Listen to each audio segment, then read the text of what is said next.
오늘의 말씀의 제목은 또 다른 보혜사 곧 성령은 진리의 영. 또 다른 보혜사 Another Counselor. 성령은 진리의 영, The Spirit of Truth. 자, 오늘의 본문 말씀은 요한복음 14장 16절에서 17절입니다. 내가 아버지께 구하겠으니 그가 또 다른 보혜사를 너에게 주사 영원토록 너희와 함께 있게 하시리니 저는 진리의 영이라. 또 다른 보혜사로 오실 성령은 진리의 영이시다.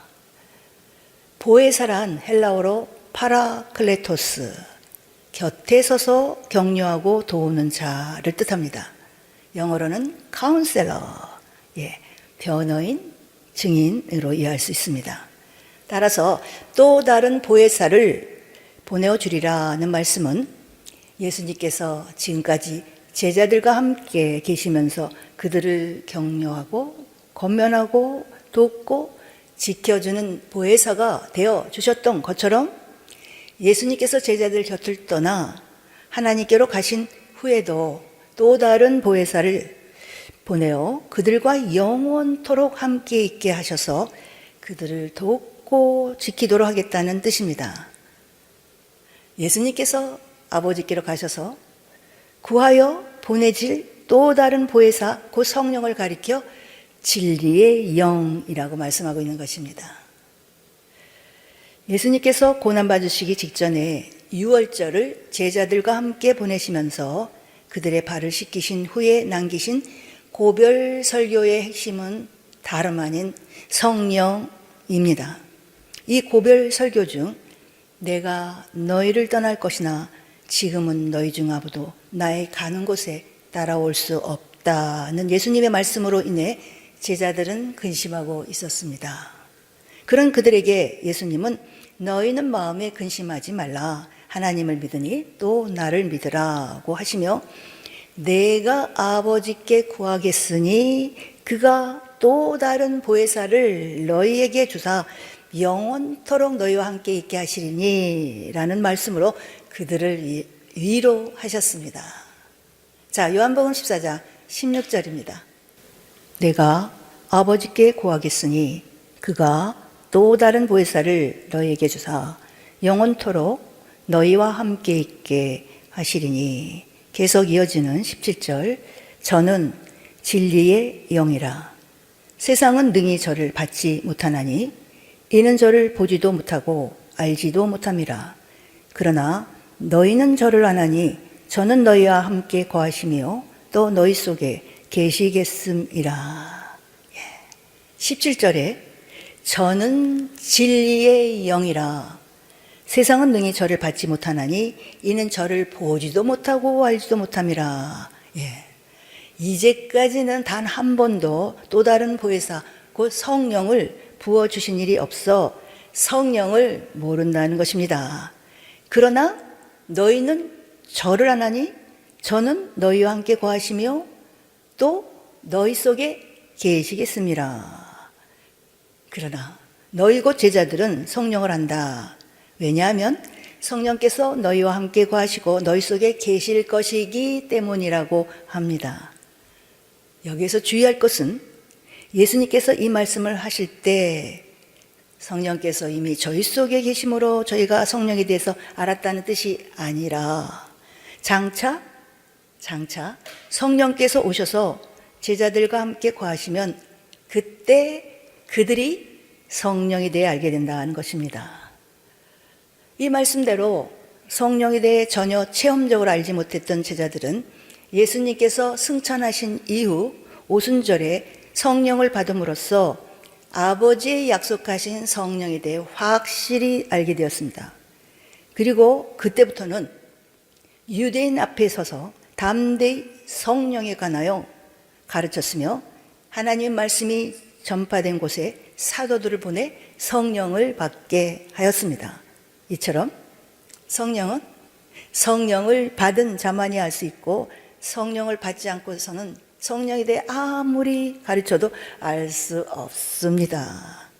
내가 아버지께 구하겠으니 그가 또 다른 보혜사를 너희에게 주사 영원토록 너희와 함께 있게 하시리니 저는 진리의 영이라. 진리의 영. 자, 요한복음 14장 26절입니다. 보혜사 곧 아버지께서 내 이름으로 보내실 성령 그가 너희에게 모든 것을 가르치시고 내가 너희에게 말한 모든 것을 생각나게 하시리라. 보혜사 곧 아버지께서 내 이름으로 보내실 성령. 하나님께서 예수 그리스도의 이름으로 보내실 성령이 바로 예수님께서 보내주시겠다고 약속하신 또 다른 보혜사라는 것입니다. 즉 성령께서 예수님을 대신하여 우리의 보혜사가 되시어 우리와 영원토록 함께 하시고 도우신다는 것입니다. 또한 성령을 3인칭 대명사 그로 표현한 것을 보면 예수님께서 영광 받으실 후에 오실 성령은 제3위인 성령 하나님이신 것을 알 수 있습니다. 제3위 성령 하나님은 진리의 영이시라는 것입니다. 자, 요한일서 5장 6절에서 8절입니다. 이는 물과 피로 임하신 자니 곧 예수 그리스도시라. 물로만 아니요 물과 피로 임하셨고 증거하는 이는 성령이시니 성령은 진리니라. 증거하는 이가 셋이니 성령과 물과 피라. 또한 이 셋이 합하여 하나이니라. 성령과 물과 피 이 셋이 합하여 하나, 삼일체론이죠.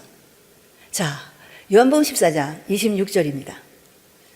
보혜사 곧 아버지께서 내 이름으로 보내실 성령 그가 너에게 모든 것을 가르치시고 내가 너에게 말한 모든 것을 생각나게 하시리라.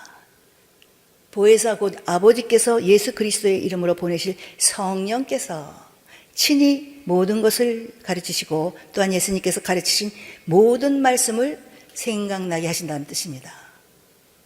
또 다른 보혜사 곧 성령은 진리의 영이시다. 이것은 예수님의 제자들을 통해 잘 알 수 있는데 예수님은 3년 동안 제자들과 함께 지내시며 하나님께 받은 모든 말씀 곧 하나님의 도를 그들에게 가르치셨습니다. 그러나 제자들은 그 모든 가르침을 완전히 깨닫지도 못했을 뿐만 아니라 믿지도 않았습니다. 그 대표적인 예로 예수님은 장차 자신이 고난받으실 것과 죽으시고 부활하셔서 아버지께로 가신 후에 약속하신 보혜사 성령을 보내어 주실 것을 여러 차례 제자들에게 가르치셨습니다. 그러나 제자들은 예수님의 십자가 죽으심과 부활에 관한 말씀을 믿지 않았을 뿐만 아니라 보혜사 성령에 관한 가르침도 전혀 이해하지 못했습니다. 하지만 그들이 오순절날에 진리의 영, 곧 성령을 받은 후에 어떻게 되었습니까? 성령께서 친히 그들을 가르치심으로 말미암아 지난날 깨닫지 못했던 예수님의 가르침이 생각나고 깨달아지고 믿어지게 되어 유력한 유대인들 앞에서도 죽음을 두려워하지 않고 담대히 하나님의 말씀을 증거하는 사도로 변화되었습니다. 자, 요한복음 16장 12절에서 13절입니다. 내가 아직도 너희에게 이를 것이 많으나 지금은 감당치 못하리라. 그러하나 진리의 성령이 오시면 그가 너희를 모든 진리 가운데로 인도하시리니 그가 자의로 말하지 않고 오직 듣는 것을 말하시며 장래일을 너희에게 알리시리라. 이 말씀은 예수님의 고별 설교의 결론부에 해당하는데 이때 예수님은 보혜사 곧 진리의 성령에 관한 가르침을 마치시고 이어서 내가 아직도 이룰 것이 많으나 지금은 너희가 감당치 못하리라 라고 말씀하셨습니다. 다시 말해 아직도 가르칠 것이 많으나 더 많은 것으로 제자들을 가르치지 않으신 것은 아직 성령을 받지 않은 그들로서는 더 이상의 말씀을 감당할 수 없기 때문이라는 것입니다. 그리고 덧붙여 이런 말씀을 하십니다. 자, 요한복음 16장 13절입니다.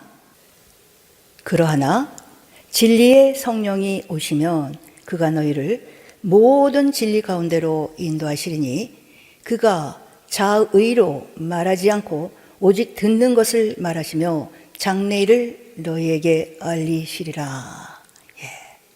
성령, 진리의 영이신 성령께서 자의로 말하지 않고 오직 듣는 것을 말하신다고 합니다. 근본 하나님의 본체이신 예수님도 결코 자의로 말씀하지 않으시고 하나님의 말씀을 명령으로 받고 그 명령을 영생으로 알아 오직 그 말씀만을 전하셨다고 합니다. 자, 요한복음 12장 49절에서 50절 말씀입니다.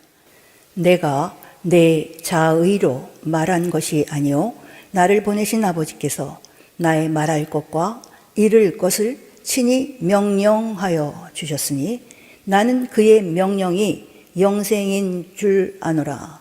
그러므로 나의 이르는 것은 네 아버지께서 내게 말씀하신 그대로 이르노라 하시니라.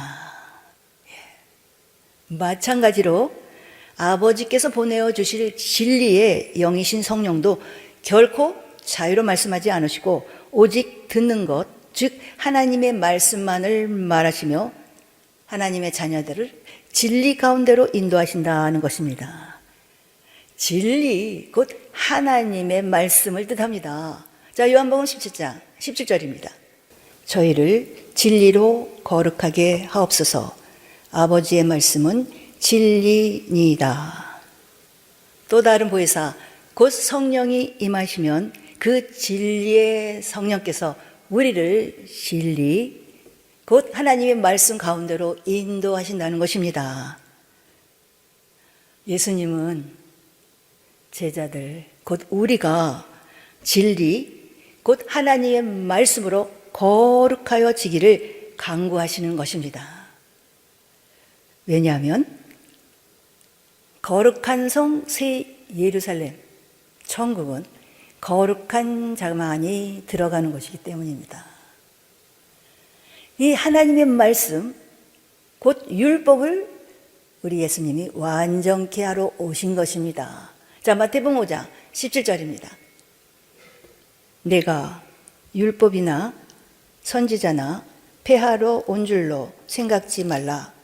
폐하러 온 것이 아니요 완전케 하려 함이로라. 예수님은 율법, 곧 하나님의 말씀을 완전케 하러 오셨다고 하십니다. 이 말씀에서 율법이나 선지자, 즉 구약의 율법을 뜻하며 완전케 하다라는 말은 헬라어로 플레로, 즉 더하다 또는 완성시키다라는 뜻입니다. 다시 말해 예수님께서 이 땅에 오심으로 구약의 율법은 폐하여진 것이 아니라 완성되고 더하여졌다. 즉 어떤 부분은 완성되고 어떤 부분은 더하여졌다는 것입니다. 자, 예를 들어 살인에 대해서 구약의 법은 살인치 말라, 누구든지 살인하면 심판을 받으리라고 했습니다. 그런데 우리 주님은 형제에게 노하는 자마다 심판을 받게 된다. 또 간음에 대해서 구약의 법은 간음치 말라. 그러나 우리 신약의 법은 여자를 보고 음욕을 품는 자마다 이미 간음하였다고 합니다. 또 이혼에 대해서도 구약은 누구든지 아내를 버리거든 이혼 증서를 질 것이라고 했는데 신약의 법은 누구든지 음행한 연고 없이 아내를 버리면 이는 저로 간음하게 함이요. 맹세입니다. 구약의 맹세는 헛맹세를 하지 말고 내 맹세한 것을 주께 지키라. 그런데 신약의 법은 맹세하지 말지니 하늘로도 말고 땅으로도 말라고 하십니다. 자, 복수. 구약은 눈은 눈으로 이는 이로 갚으라고 했는데 우리 주님의 완전케 된 신약의 법은 악한 자를 대적지 말라. 누구든지 내 오른편 뺨을 떼거든 왼편을 돌려대며. 자, 이웃사랑에 대해서도 구약의 법은 이웃을 사랑하고 내 원수를 미워하라 그랬습니다. 그런데 우리 주님의 완전케 된 신약의 법은 원수를 사랑하며 너희를 핍박하는 자를 위하여 기도하라라고 하십니다. 예, 이처럼 구약의 법은 겉의 행위만을 규제하고 있기에 마음으로 결단하고 행하면 충분히 지킬 수 있습니다. 그러나 예수님께서 완전케 하신 신약의 법은 어떠합니까? 사람의 목숨을 해하는 살인은 행하지 않을 수 있죠. 그러나 형제를 온전히 미워하지 않는 것은 어려운 일입니다. 몸으로 간음을 행하지 않을 수는 있으나 마음으로 또 음욕을 전혀 품지 않는 것 역시 어려운 일입니다. 이처럼 예수님께서 완전케 하신 신약의 법은 우리의 마음까지 규제하고 있으므로 우리의 힘만으로는 지킬 수 없습니다. 이것은 로마서 7장에 있는 사도 바울의 고백을 통해서도 잘 알 수 있습니다. 자, 로마서 7장 9절에서 10절입니다. 전에 법을 깨닫지 못할 때에는 내가 살았더니 계명이 이름에 죄는 살아나고 나는 죽었도다. 생명에 이르게 할 그 계명이 내게 대하여 도리어 사망에 이르게 하는 것이 되었도다. 전에 법을 깨닫지 못할 때는 내가 살았더니 계명이 이름에 죄는 살아나고 나는 죽었도다. 생명에 이르게 할 그 계명이 내게 대하여 도리어 사망에 이르게 하는 것이 되었도다. 예, 바로 이 계명은 우리 예수님의 완전케 하신 신약의 법인 것입니다. 사도 바울은 히브리인 중에 히브리인이요 율법으로는 바리새인이었으며 가말리엘의 문화에서 율법의 엄한 교육을 받은 학식이 뛰어난 사람이었습니다. 그리고 구약의 율법의 의로는 흠이 없는 자라고 합니다. 자, 빌립보서 3장 6절입니다. 열심으로는 교회를 핍박하고 율법의 의로는 흠이 없는 자로라. 예. 즉 부모를 공경하라, 살인하지 말라, 간음하지 말라, 도적질하지 말라, 거짓 증거하지 말라는 등 구약의 율법으로 판단할 때는 아무 흠이 없었다는 것입니다. 그런데 그런 그가 왜 위와 같은 고백을 하였을까요? 예, 맞습니다. 예수님께서 더하신 마음의 법을 깨닫고 그 법에 자신을 비춰보았기 때문입니다. 예수님께서 더하신 신약의 법, 즉 마음의 법을 깨닫지 못할 때에는 내가 생명 안에 있는 줄 알았는데 그 법을 깨닫고 보니 죄는 살아나고 나는 사망의 거함을 알았다는 것입니다. 그런즉 생명에 이르게 할 계명이 나를 도리어 사망에 이르게 하였다고 고백하고 있는 것입니다. 예, 자신으로서는 도저히 그 계명을 지킬 수 없었다는 것입니다. 자, 로마서 7장 14절입니다. 우리가 율법은 신령한 줄 알거니와 나는 육신에 속하여 죄 아래 팔렸도다. 율법은 신령한 줄 알거니와 나는 육신에 속하여 죄 아래 팔렸도다. 예. 사도 바울은 구약의 율법의 의로는 흠이 없는 자였습니다. 그러나 그리스도로 말미암아 완전하게 된 신약의 법에 대해서는 육신에 속하여 지킬 수 없다고 고백하고 있는 것입니다. 즉 겉의 법은 자신의 노력과 의지로 지킬 수 있을지라도 이 속의 법, 마음의 법까지는 지킬 수 없다는 것입니다. 사도 바울의 이런 내면의 갈등은 16절 이하에도 잘 표현되어 있습니다. 자, 로마서 7장 16절에서 24절입니다. 만일 내가 원치 아니하는 그것을 하면 내가 이로 율법의 선한 것을 시인하노니 이제는 이것을 행하는 자가 내가 아니요 내 속에 거하는 죄니라. 내 속 곧 내 육신에 선한 것이 거하지 아니하는 줄을 아노니 원함은 내게 있으나 선을 행하는 것은 없노라. 내가 원하는 바 선은 하지 아니하고 도리어 원치 아니하는 바 악은 행하는도다. 만일 내가 원치 아니하는 그것을 하면 이를 행하는 자가 내가 아니요 내 속에 거하는 죄인이라. 그러므로 내가 한 법을 깨달았노니 곧 선을 행하기 원하는 나에게 악이 함께 있는 것이로다. 내 속 사람으로는 하나님의 법을 즐거워하되 내 지체 속에서 한 다른 법이 내 마음의 법과 싸워 내 지체 속에 있는 죄의 법 아래로 나를 사로잡아 오는 것을 보는도다. 오라, 나는 공고한 사람이로다. 이 사망의 몸에서 누가 나를 건져내랴. 내 속사람은 날마다 하나님의 법, 곧 마음의 법을 즐거워하여 순종하며 살려고 하는데 내 지체 속에 있는 한 다른 법, 곧 내 속에 거하는 죄가 내 마음의 법과 싸워 이긴다는 겁니다. 이겨 죄의 법 아래로 나를 사로잡아 가고 있으니 나의 힘으로는 도저히 마음의 법을 지킬 수 없음을 깨달았다 하는 것입니다. 그래서 사도 바울은 오호라, 나는 공고한 사람이로다. 이 사망의 몸에서 누가 나를 건져내랴 라고 탄식하고 있는 것입니다. 여기서 공고한 사람이란 이미 사형을 언도받아 죽을 수밖에 없는 처지에 놓인 사람을 의미합니다. 사형 언도를 받은 죄수는 특별한 사면 존치가 없는 한 결코 죽음을 면할 수 없습니다. 따라서 사도 바울의 이 고백은 자신의 속사람이 날마다 지체 속에 있는 한 다른 법, 곧 죄에게 져서 하나님의 법을 지키지 못하고 원치 않는 바 악을 행하고 있으니 누군가의 특별한 도움이 없다면 자신은 사망에 이를 수밖에 없다는 의미입니다. 그런데 이런 깨달음이 있은 후 사도 바울은 마침내 생명의 성령의 법을 깨닫고 하나님께 감사하게 됩니다. 자, 로마서 7장 25절에서 8장 2절입니다. 우리 주 예수 그리스도로 말미암아 하나님께 감사하리로다. 그런즉 내 자신이 마음으로는 하나님의 법을, 육신으로는 죄의 법을 섬기노라. 그러므로 이제 그리스도 예수 안에 있는 자에게는 결코 정죄함이 없나니 이는 그리스도 예수 안에 있는 생명의 성령의 법이 죄와 사망의 법에서 너를 해방하였음이라.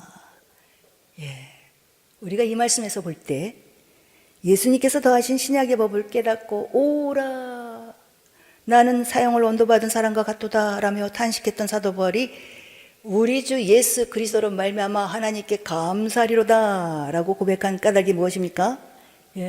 그리스도 예수 안에 있는 생명의 성령의 법이 죄와 사망의 법에서 자신을, 곧 우리를 해방하였음을 깨달았기 때문입니다. 이 말씀의 의미는 이어지는 로마서 8장 3절에서 4절을 통해 좀 더 정확히 알 수 있습니다. 자, 로마서 8장 3절에서 4절입니다. 율법이 육신으로 말미암아 연약하여 할 수 없는 그것을 하나님은 하시나니 곧 죄를 인하여 자기 아들을 죄 있는 육신의 모양으로 보내어 육신의 죄를 정하사 육신을 쫓지 않고 그 영을 쫓아 행하는 우리에게 율법의 요구를 이루어지게 하려 하심이니라. 사도 바울이 뭐라고 했습니까? 선을 행하기 원하는 나에게 악이 함께 있고 내 속사람으로는 하나님의 법을 즐거워하되 내 지체 속에서 한 다른 법이 내 마음의 법과 싸워 나를 날마다 죄법 아래로 사로잡아 가고 있으니 나는 육신에 져서 육신대로 살다가 결국 사망에 이를 수밖에 없다라고 한 것이 생명의 성령의 법을 깨닫기 전까지의 사도 바울의 고백이었습니다. 그러나 생명의 성령의 법을 깨달은 후 사도 바울은 하나님께서 우리 주 예수 그리스도로 말미암아 성령을 내게 부어주사 율법의 요구를 이루어지게 하셨으니 육신으로 말미암아 연약하여 지킬 수 없었던 그것, 즉 마음의 법까지도 이제는 지킬 수 있게 되었다라며 감사하였습니다. 이 같은 사도 바울의 고백을 통해 예수님께서 완전케 하신 신약의 법은 우리의 힘으로 지킬 수 있는 것이 아니라 생명의 성령의 법으로서 지킬 수 있음을 알 수 있습니다. 그 생명의 성령의 법은 진리의 성령을 의미합니다. 하나님께서 진리의 성령을 우리에게 부어주사 예수님께서 완전케 하신 신약의 법을 지킬 수 있게 하셨다는 것입니다. 자, 요한일서 5장 3절입니다. 하나님을 사랑하는 것은 이것이니 우리가 그의 계명들을 지키는 것이라. 그의 계명들은 무거운 것이 아니로다.